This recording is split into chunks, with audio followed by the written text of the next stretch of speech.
Oh, yeah. Narito na ang inyong hinihintay. Ang programang magpapakita ng di nakikita. Ang nakatago ay ilalabas niya. Yes, yo!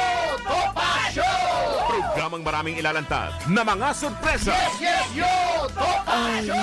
At ngayon, narito na po sila. Ang mga kwento niyang ating mapapakinggan. Si Mr. Yes, Yes, Yo, Attorney Ferdy Topacio. Topacio!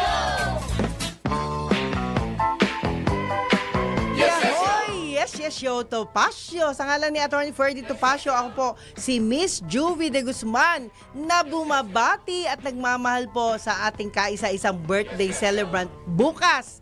Yan po ay si Sir Dennis Antenor Jr. Maraming salamat, Sir Dennis. At dahil sa'yo, lalong sumaya ang grupo. Ayan. At syempre, alam niyo naman, pag birthday na ganyan, ang wish ko lang po ay long life, good health, and of course, good wealth. Yan. Oh, yeah. At sana po ay sa gaya mo ay magkaroon din kami ng masayang birthday. Ayan, sa future. Okay, at syempre, good morning din kay Winer. Hi, Winer. Hindi siya nakita kasi natabunan po siya dahil sa kanyang mga bisita kanina. Ayan. At hindi lang po yan, guys. Ngayon po ay 20 ng Marso 2025. Ganito sa DWIZ talagang masaya. At syempre, yung mga boss natin ay nandiyan dyan at todo suporta, lalong-lalo na sa taong pinagkakatiwalaan yan. At yan po si Sir Dennis Antenor. Okay, magandang araw sa lahat. Kamusta na po kayo? Naku, Diyos ko, masakit ang ulo ko sa sobrang traffic. Grabe, di ba? Alam niyo ba, umaalis ako ng bahay alas 6 ng umaga.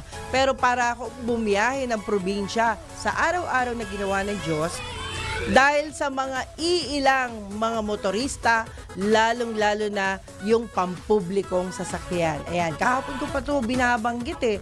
Alam nyo, nakakalungkot dahil alam nyo naman, maluwag na maluwag ang gobyerno ngayon, hindi masyadong mahigpit, di ba? At nagdaragsa ang mga driver na matitigas ang ulo. Una-una yung mga driver ng bus, no? Kayo po ay isa sa napakatigas ng ulo ninyo. May sarili kayong lane, pero lahat ng lane ginagamit po ninyo. Not only that, nagbababa at nagsasakay kayo sa maling babaan at maling sakayan. At ganun din ang mga jeep, no? Pero kahit papano, ang mga jeep ay madali namang umiwas. Pero tong malalaking mga bus na to, na nagmumula pa kung saan-saan, di ba? Lalo na dyan sa galing ng San Ildefonso, San Jose del Monte, di ba? Yan, yung mga bus na yan. Kayo po, grabe na talaga kayo. Wala na kayong pasintabi dun sa mga ibang sasakyan na halos maipit na ng dahil sa laki ng inyong sasakyan. At anong nangyayari? Itong mga MMDA na ating mga masisipag na traffic enforcer ay wala na silang magawa. Nakatingin na lang sila doon sa sobrang traffic. Heavy traffic dito po sa Commonwealth Avenue na kung saan wala na ho tayong magawa. Kasi nga, sabi nga ho, kapag ang isang leader wala nang magawa, talagang wala na lahat, di ba? Parang ganun ho ba yun? Pag sinabi hong palpak yung nagli-lead sa inyo sa trapiko, ganyan na ho ba tayo? Huwag naman ho sana. Lagi ho nating tatandaan na naghihirap ang pamunuan ng MMDA sa paggagawa ng mga batas para sa trapiko.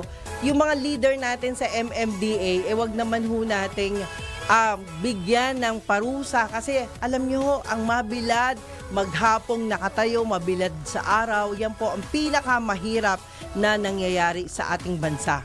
Yan po, hindi ho biro yan, no, na nakatayo sila, umulat. Pag umulan naman ho, ganun din. Hindi naman yung basa-basa sisilong, di ho ba? At alam naman ho natin sa kahabaan ng Commonwealth Avenue, hindi ho madaling sumilong dyan. Talagang magkakasakit at magkakasakit yung ating mga leader sa kalsada, yung mga traffic enforcer. Yan.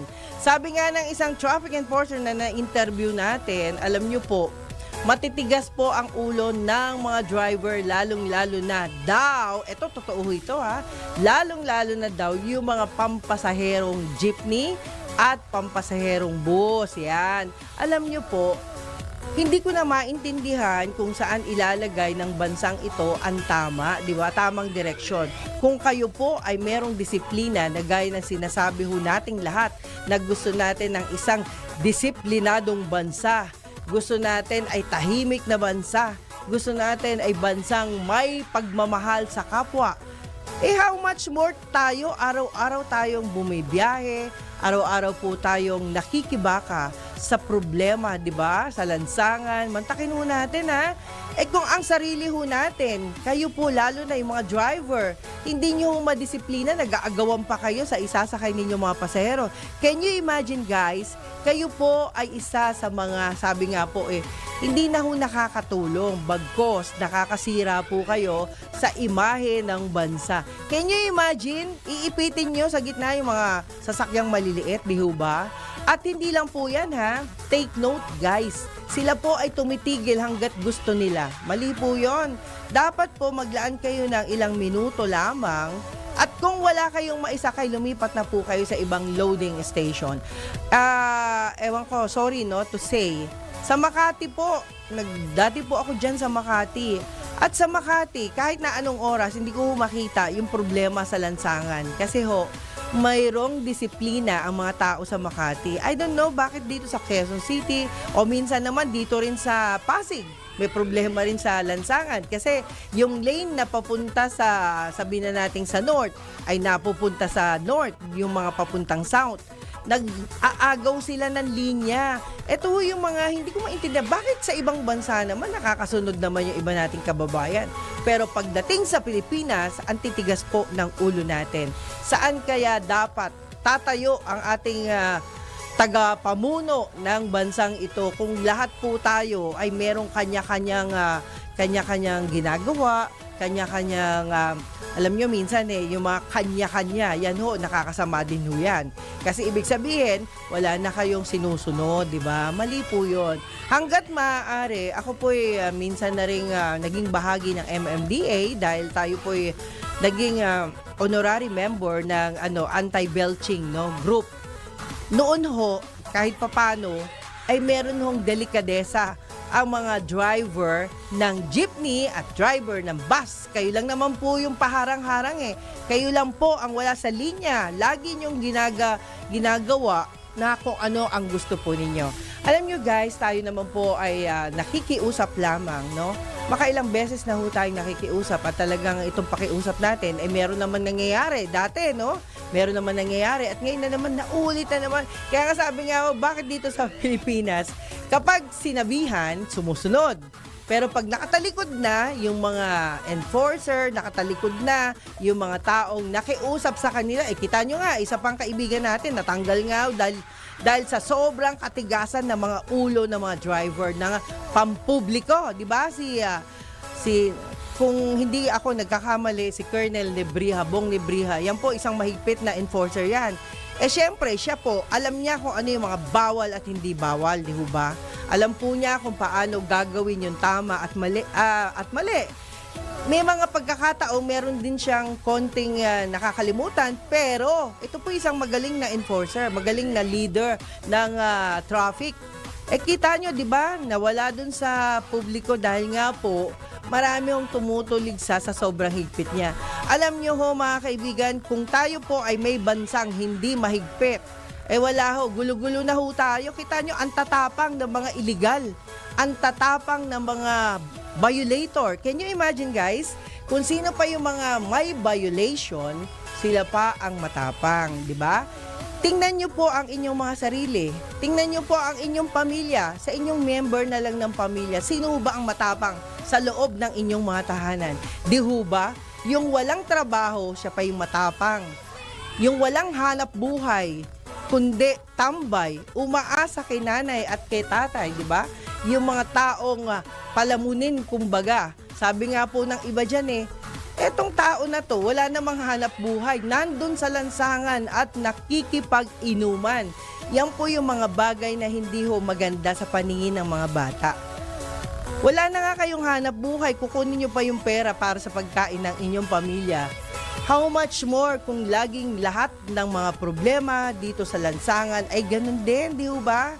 Alam na alam ho natin, hindi ko maintindihan kung merong batas na nag-alis na bawal mag-inuman sa lansangan. Siguro kung meron ho kayong alam, itawag nyo po rito o kaya naman po sabihin ninyo sa akin through PM, no? Kung meron ng batas na tinanggal At tinanggal na ho ba yung mga batang paikot-ikot sa lansangan na walang kasamang matanda? Tinanggal na rin ho ba yan? Alam nyo ho, sa totoo lang, ako po'y nakaranas ng isang magandang Pilipinas nung nakaraan, di ba? Nung nakaraan, kahit papano ay wala po akong masyadong iniisip na alalahanin.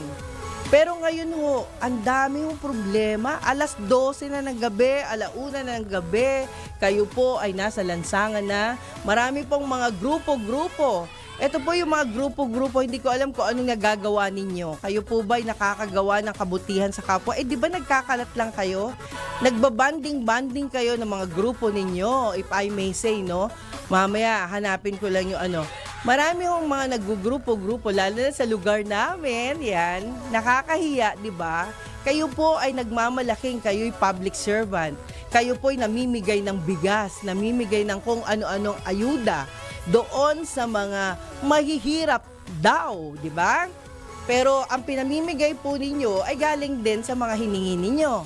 So, ibig sabihin, hindi galing yan sa bulsa ninyo.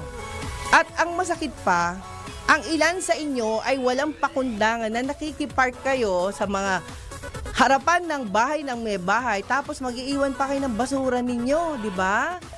Kayong mga dating mga halangang kaluluwa, sana po ay tumigil na po kayo sa paggawa ng public service kuno na hindi naman totoo. Umuwi na lang kayo sa bahay, lansagin ninyo ang grupo ninyo dahil hindi po kayo nakakatulong. Perwisyo po kayo sa bayan. Sinisira niyo yung pangalan ng gobyerno ngayon. Dati ang alas 10 pa lang wala na kayo sa lansangan, di ba? Dati po ang bait-bait ninyo. Bakit ngayon lahat ng kasalbahian yun nilalabas niyo na? Yan ho ba'y paninira lamang sa gobyerno ngayon? Kung tutuusin, tingnan niyo ang gobyerno natin ngayon. Kung wala kayo na mga lumalabag sa batas, wala hong masamang pangitain ang gobyerno ngayon. Pero sa ginagawa ho ninyo, kayo po'y may basketball pa kayo. Meron bang basketball na hanggang alas 2 ng umaga ay nandiyan dyan? Sipin ho ninyo yung ginagawa ninyo. Mayor Joy Belmonte, ako po'y nakikiusap sa inyo, bigyan nyo po ng pansin ang mga tao po ninyo na baka hindi ho sila kumikilos. Alam kong napakagaling ho ninyo, pero sana po wag masira ang imahe ninyo nang dahil sa kanila. Lalong-lalo na pati mga ibon, lahat ng ibon nilagay na ninyo sa katawan ninyo. Lahat ng ibon nilagay na ninyo sa damit ninyo at sinasabi ninyo kayo ay grupo ng mga matitikas. Nakakahiya nga halos araw-araw may event kayo. Mga paibon-ibon pa kayo. Ako'y nagsasabi ng totoo. If you want to call me, okay, just call me. Ako'y lalaban sa inyo ng parehas. Hindi ho maganda na kayo po'y nagiging salot sa lipunan. Paibon-ibon pa. Kita nyo, tatapang nyo. May mga tattoo pa kayo. Hindi ho magandang imahe yan, guys, no? At alam ko, ang iba sa inyo palamunin. Humihingi kayo ng pera kay nanay at kay tatay para lang sumali kayo sa isang grupo. Tandaan po ninyo, kayo po ay hindi nag-iisa. Maiksi lang ang buhay natin, pero legacy ho ang hinahanap natin. Legacy ng mga tao na nagbibigay ng buhay sa bansang ito. Kung kayo po ay walang legacy, it's about time na kayo po tumigil na lang, matulog na lang kayo sa bahay ninyo, kesa maging salot kayo sa lipunan. Kaya sinasabi ko lang, Winner, no, yung mga tao sa aming lugar sa Quezon City, mahiyaho kayo, pinakamalaking lugar tayo. Ang laki ng tax na kinukolekta natin. Eto pa, ang isa sa mga pinaabot ng ating mga viewers at listener. Nagpapawalis kayo, hindi ko alam saan nagagaling mga nagwawalis. Kumpul-kumpul kayo sa isang lugar, tiningnan ko yung winawalis ninyo, wala akong makita. Asan yun? Tapos babayaran kayo ng 1,000? Wow! Kung ganyan rin lang, araw-araw magwawalis na rin ako basta may 1,000. Diba? Yun ang sabi nila. Wag naman hong ganon, guys. Pera ho ng taong bayan yan. Pera ng bansa yan. Gagamitin nyo sa... Ano yung panloloko ba yun? Na kayo'y sumisweldo na 1,000 para lang magwalis? Anong winawalis ninyo? Diba? Ang winawalis po ng iba dyan, di naman ho lahat. Kasi yung gimmick ninyo, matagal na hong gimmick noon yan at may nakasuhan na rin dyan na nagpapawalis, tapos po kumukuha ng sweldo, ng may sweldo, at itinitira ang barya, no? Sana po ay tayo magbago na, guys. Nakakahiya tayo. Ang liit ng bansa natin pero ang dungis ng pangalan natin, di ho ba? Kaya kung saan bansa kayo nakarating, sabihin nyo sa akin, swerte lang ako, nakarating ako ng Taiwan, nakarating ako ng China, nakarating din ako sa sa Japan. Pero doon ho, number 1 sa kanila, basura, malinis. Dito sa atin, anong nangyayari, di ba? Basura nyo, tago nyo. Basura nyo, itapon nyo sa tamang tapunan, di ba? Ang Pilipinas po ay hindi basura. Bagamat, alam ho natin na ang Pilipinas ay marunong gumamit ng basura sa tamang paraan. Yan. Marunong mag-recycle. Baka kayo po walang alam na recycle dyan. Ay, sorry, meron tayong message dito, no? Message ba yan talaga? Hindi. Okay. At siyempre, okay, marami pong nagsasabi, no, na yung mga tao na merong pagpapahalaga sa buhay, wag ho natin na bigyan ng halaga ang mga bagay-bagay, no?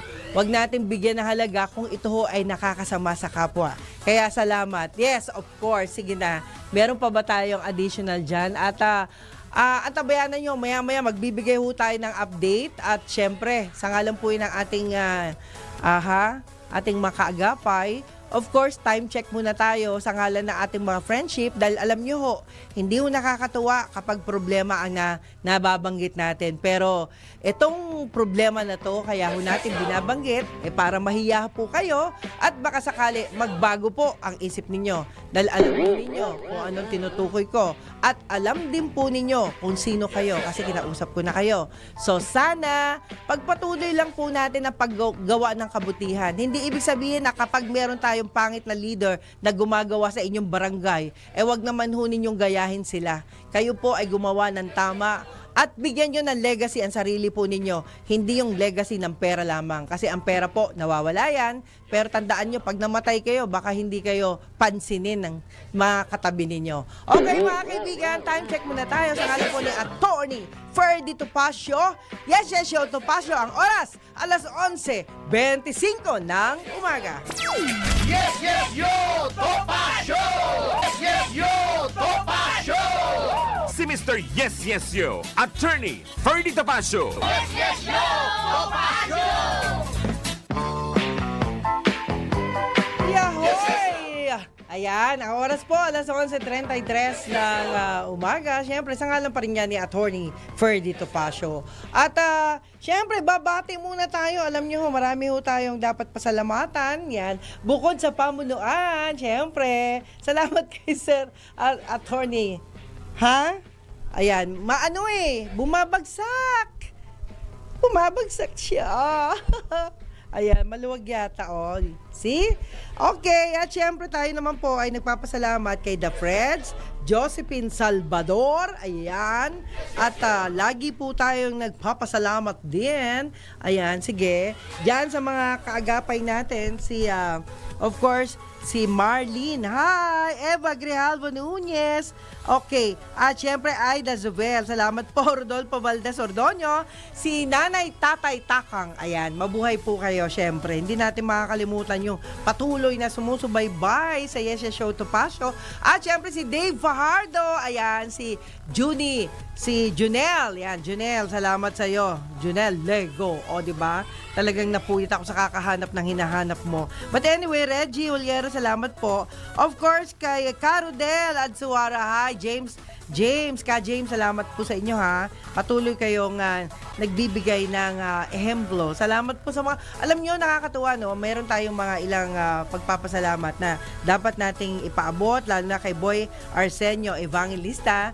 Inspiration, parang si Boss Edgar din yan. Inspiration, yan. Boss Edgar Cabangon Chua, hello po. At syempre, yan sila, Boss Benji, lahat po ng mga bossing yan. Alam niyo naman, hindi ko lang kabisado yung mga natin, mga nickname, syempre. Okay, hello din kay, ayan, ang saya-saya. Oh, syempre, masaya po tayo dahil birthday ni Sir Dennis in advance. Yan, talaga namang kita nyo ha. Buti siya, 2 days lang siya nagbe-birthday. Ako, pag nag-birthday ako, isang buwan. Di ba? Isang buwan no? Pero siya, ngayon lang, tsaka bukas. Okay, at di lang yan, no? Sir Bert Garcia Durana. Captain Durana, salamat po.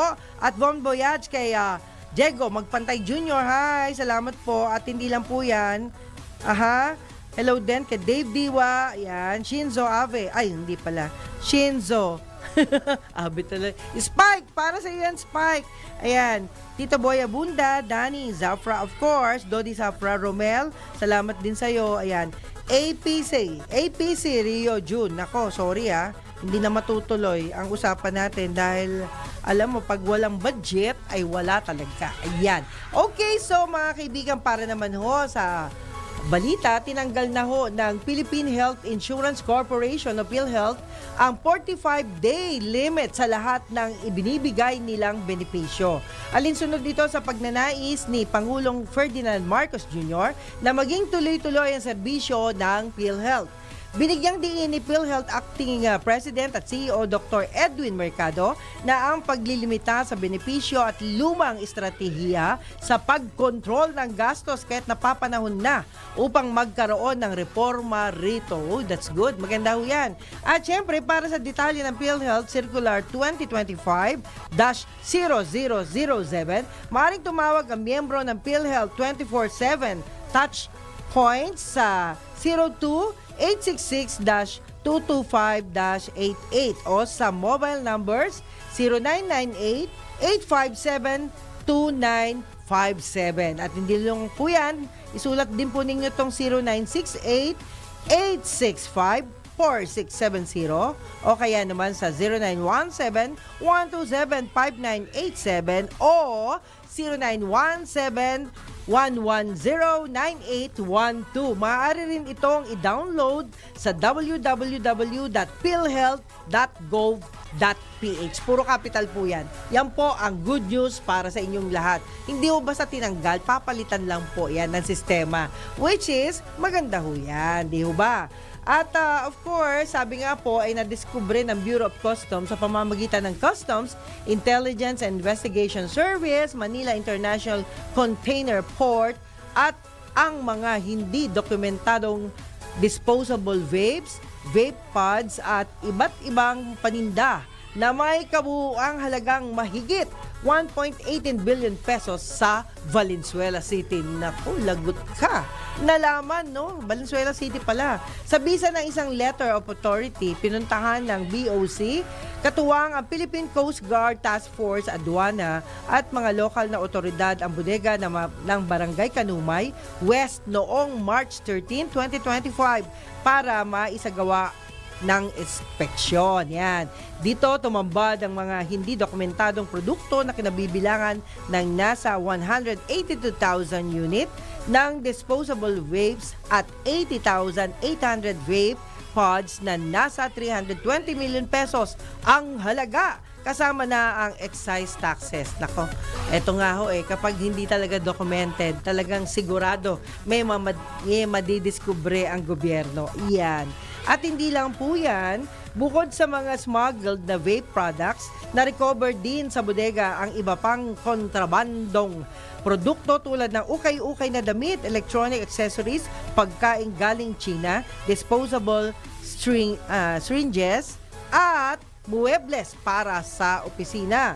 Binigyan din ni Customs Commissioner Bienvenido Rubio ng operasyon ay patunay na pinalakas sa kampanya ng aduana laban sa smuggling at pagpapatubad ng custom law. Yan. Binalaan din ni Rubio ang mga sangkot sa illegal na kalakalan na haharapin nila ng buong bigat ang batas habang patuloy na pinalalakas ng aduana ang mga hakbang sa pagpapatupad ng batas upang mapangalagaan ang mga hangganan ng bansa. Ayan, maghihigpit po talaga. Kaya well, kung kayo po'y nakalusot dati, hindi na po ngayon, kaya ingat-ingat lang po tayo. At alam nyo naman yan po sa ikabubuti rin po ng ating bansa. At syempre, ayon pa rin sa Ibang ulat, walang ibang dapat sisihin sa pagkakaaresto kay dating Pangulong Rodrigo Duterte, kundi ang mismong Duterte administration.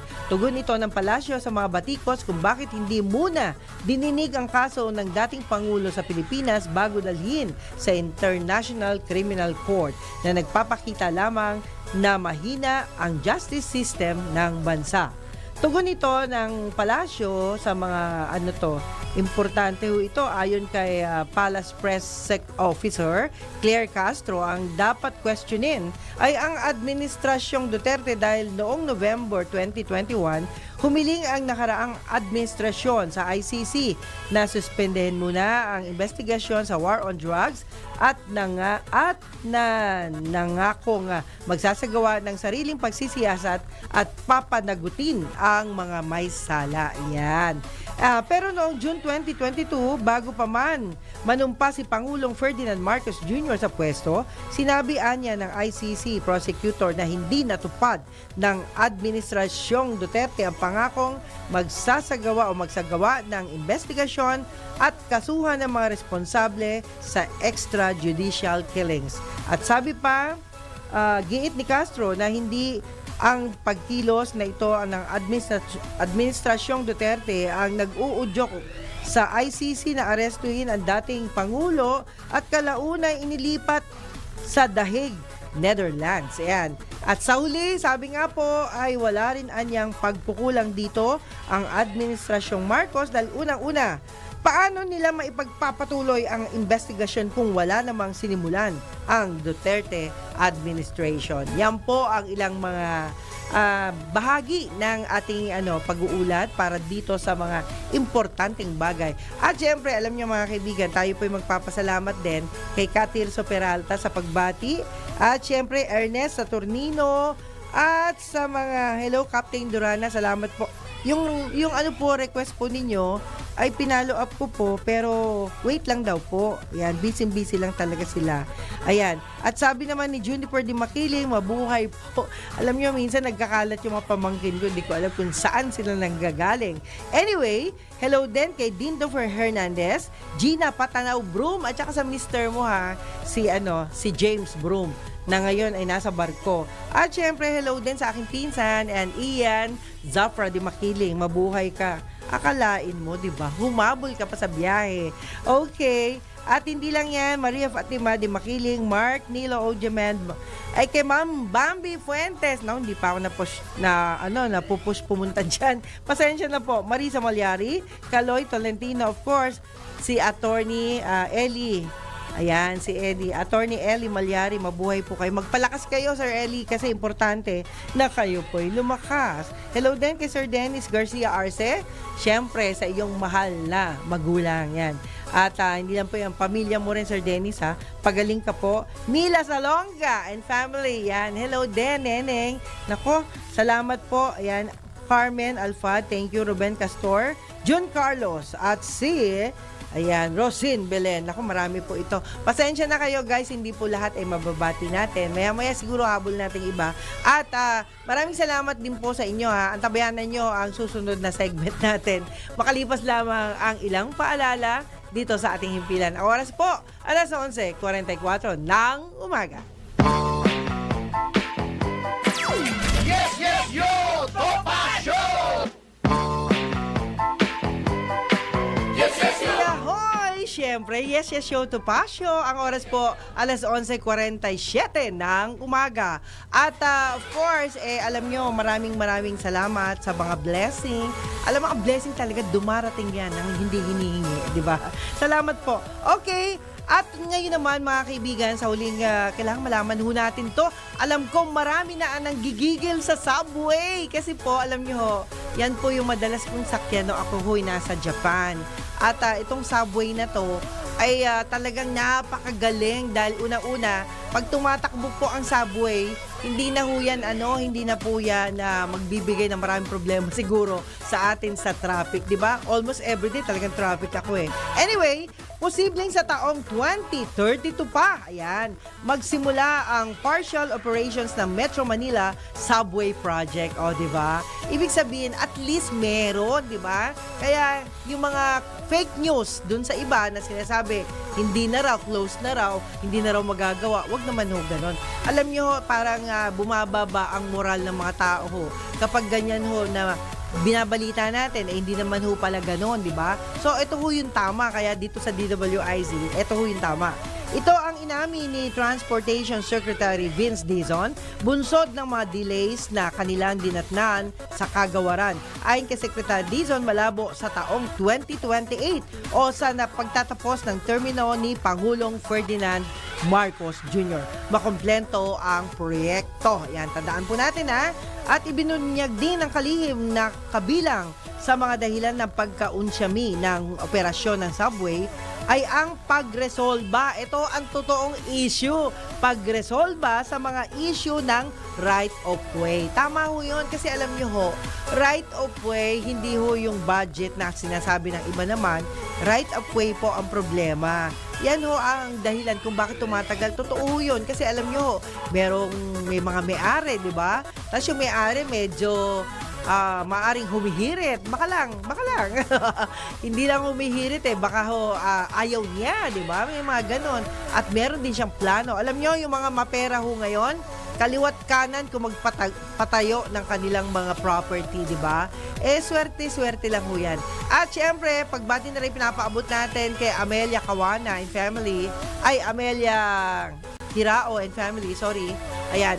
At syempre, congratulations dahil maganda yung mga ninyo, mga plano sa buhay. And that's good enough na kayo po ay nagpaplanong mapaganda ang mga bagay-bagay, di ba? Parang si Neneng din yan Neneng Endo, ayan. Alam niyo, mahirap talagang tandaan yung mga pangalang Hapon. Pasensya na kayo. Di ba, Mila Salonga. Okay, ibinunyag din ng kalihim na kabilang sa mga dahilan ng pagkaunsyami ng operasyon ng subway ay ang pagresolba niyan. Yan. Kaya kailangan matapos na yan. At magugunit ang inihayag ng DOTR na magiging operational ang 488.4 billion peso subway sa taong 2019. Ang Metro Manila Subway ay 33 kilometrong underground. Wow! Railway na may 17 istasyon mula Valenzuela City hanggang Parañaque City.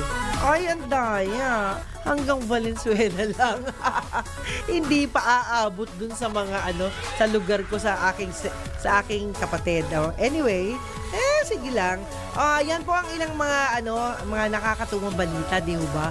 At syempre tayo naman po ay nagpapasalamat din sa lahat ng mga nasa gobyerno ngayon kasi alam nyo, kanya-kanyang isip yan kanya-kanyang plan yan at kanya-kanyang proyekto yan. At kung ano man ho yung mga comment ninyo dun sa mga nangyayari sa sitwasyon ngayon sa ating gobyerno, medyo hinay-hinay lang po. Huwag ho kayong magbigay ng mga harsh na mga salita, yung pambubuli ho, huwag na ho yan. Kasi alam nyo hindi ho tayo dapat nag-aaway-away ng mga Pilipino. Tayong mga Pilipino ay isa lang, di ba? At itigil na po natin yan. Kung ano yung magagawa, gawin na lang po. Yan. Kung ano yung kaya ninyo, gawin nyo na lang. Ganon. Mas maganda ho kasi na gumagawa kesa nag-aaway kayo sa pananalita, di ba? Gamitin daw natin, sabi ng mga eksperto, ang internet, yan, sa magandang paraan. Oo nga naman, no? Magandang paraan. Pag sa tingin ninyo ay makakasira sa kapwa ninyo, huwag nyo nang i-post, huwag na ninyong gawin, di ba?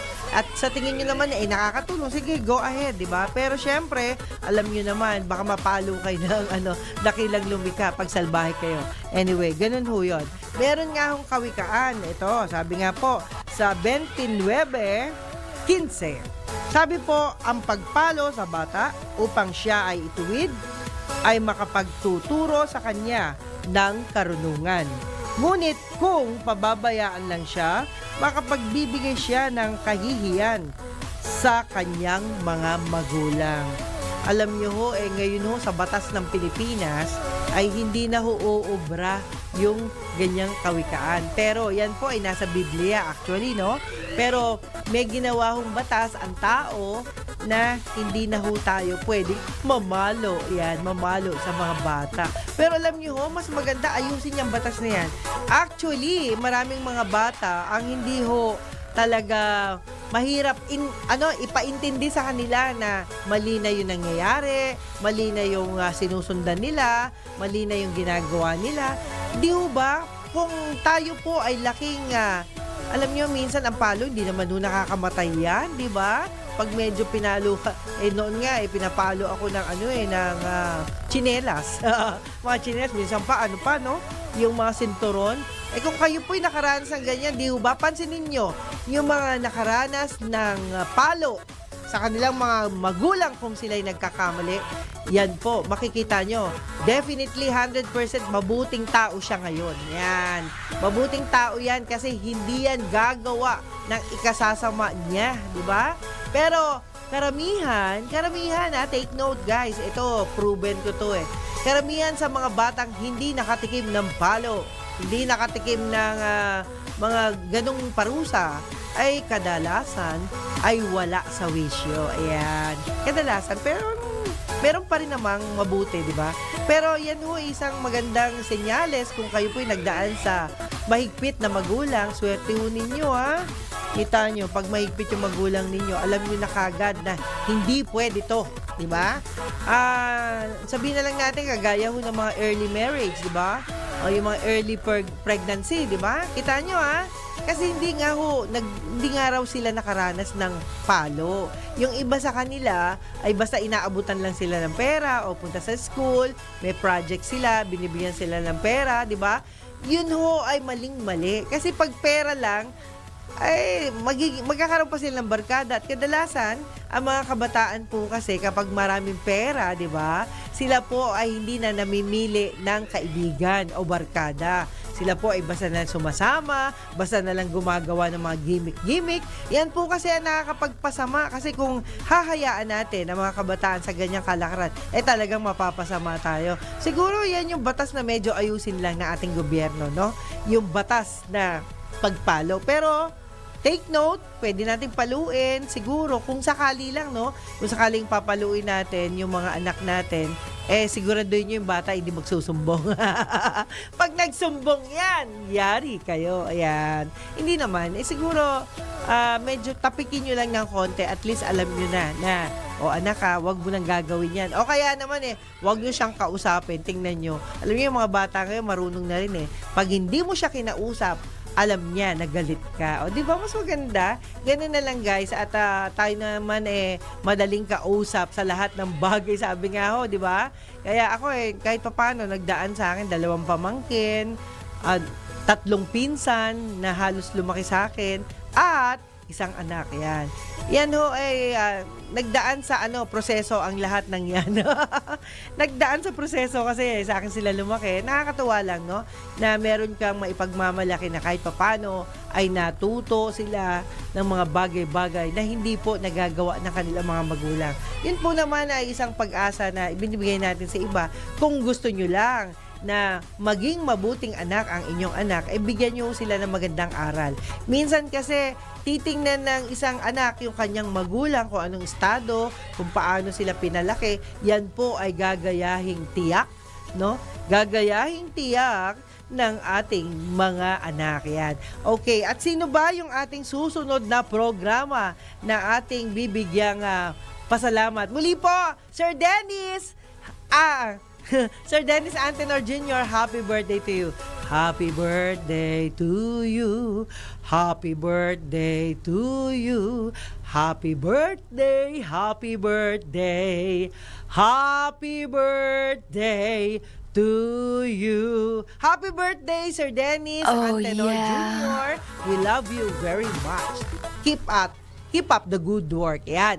Okay, next program, Balitang Bayan, sa ngalan ni Attorney Ferdy Topacio, with Jen Patrolia. Mabuhay po kayong lahat at salamat sa ating produksyon, sa inyong lahat dyan, lalong-lalo na kay Winer. Winer, talaga naman. At sa lahat ng mga babae at magaganda dyan, salamat, Yas and Company. Sa inyo pong lahat, mga kaibigan, ay nagsusumamo ako na patuloy nating ipaglaban kung ano ang tama. Diba? Okay. At ngayon, ayan, advance ako. Daryl. Okay, mga kaibigan, ang oras po para ho sa inyong paghihintay ng Balitang Bayan. Ang oras alas 11:58 ng umaga. Bye-bye for now! Yes, yes, yo! Topa Show! Si Mr. Yes, Yes, Yo, Attorney Ferdy Topacio. Yes, yes, yo! Topa Show!